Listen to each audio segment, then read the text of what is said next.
About time for another Coach Life. First,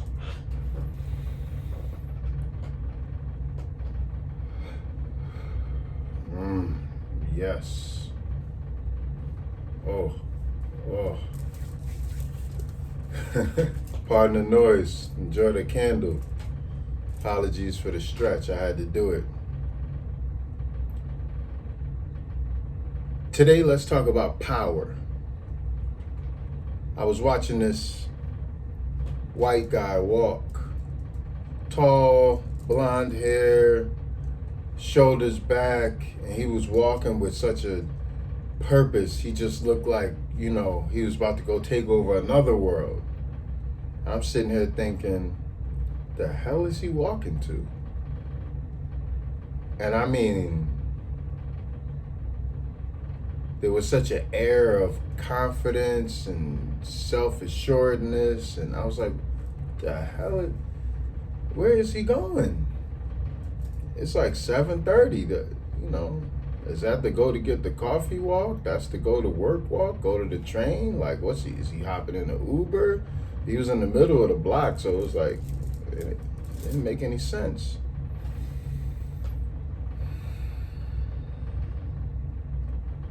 And then I remembered a few moments before that, I was on a train, 7 train, approaching Grand Central from Jackson. And I felt this tremendous power, like uncanny alignment. And I figured it was because I went on a good run and, the senior staff game lined me up good. Whenever my body gets lined up good and I feel fit, it's just like this flow of power that's hard to explain. But then I looked up and I saw an ad on the train. Remember, the Coach Life is about power. I looked up, I saw an ad on the train, and it was, I forget his name, but he's a Senegalese cook. And he owns the restaurant he runs is called Teranga.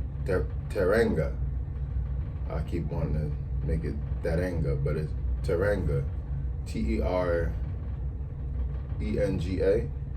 And in Senegalese, it means a shared experience. Like one of the sayings that goes along with it is, you're judged not by how much you take, but by how much you give.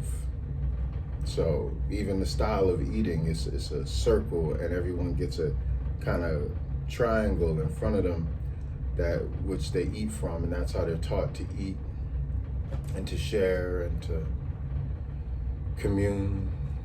But long story short, I saw that ad and I saw him, and I always have a connection with him and Diop. Team Diop, I believe was his name.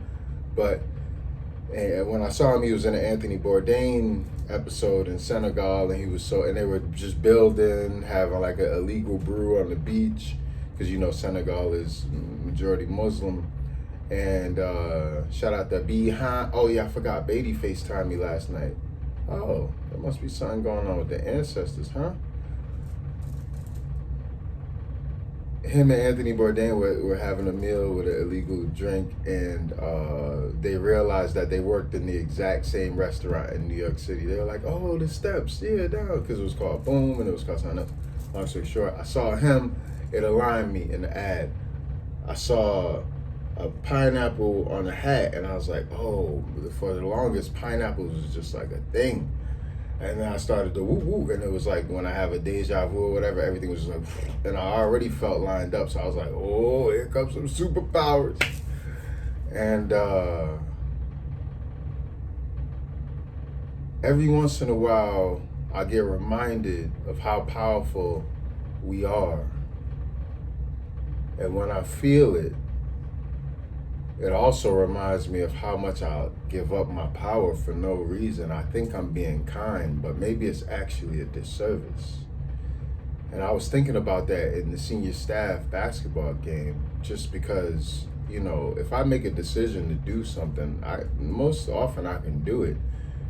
My decision is influenced by, I don't actually want to hurt people. So if I physically decide to ping, ping, ping, if there's anybody who's like, oh, it's probably gonna be bad for them. Same with navigating traffic patterns.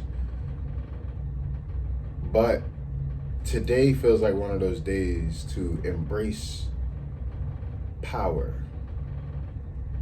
even if it means hurting someone's feelings. So, for people like me, it's not easy. One of the last things I want to do is hurt other people. I believe you should do your best to treat people how you want to be treated, and even more so, like, just being nice, it sends out such rippling effects that it's almost as if the universe gets to speak through that.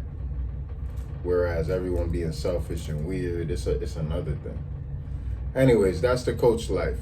Power. Ciao.